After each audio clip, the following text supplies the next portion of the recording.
Dustin Henderson, corporal with the Radiation Nuclear Threat Detection Unit. I've been in CVE for 8 years. Trooper Joaquin Piña, I'm a Trooper 5, Commercial Vehicle Enforcement, Eagle Pass. I've been competing since 2017. I did pretty well last year. I was one state champion last year. This is my first time here at state.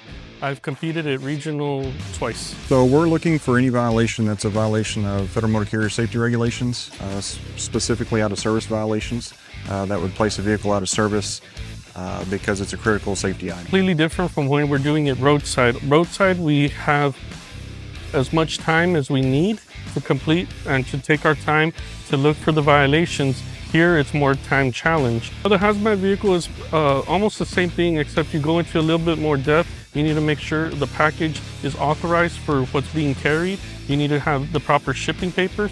Make sure that what is being carried is what's being reflected on the tank itself. School bus was pretty difficult. There's some new violations I haven't actually encountered roadside, so it was a good learning experience for me.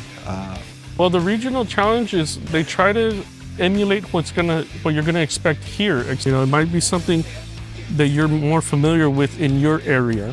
You know, for example, we're used to seeing a lot of gasoline diesel trucks coming from Mexico, going to and from Mexico. So our hazmat challenge might have to do with one of those instead of something that we hardly ever see that I don't even know how to pronounce the name on that hazardous material. It was straightforward.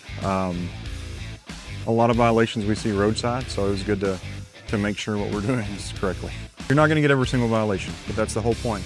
It's to learn something new. Every time I get into that book, every time I compete, I learn something new every year. You're going to learn something. I mean, like I said, I've been doing this for 13 years, but coming here, you're realizing you've barely begun to scratch the surface on what really encompasses commercial vehicle enforcement, especially when you see some of the challenges that go on here. Still got a lot to learn. I'm glad it's over.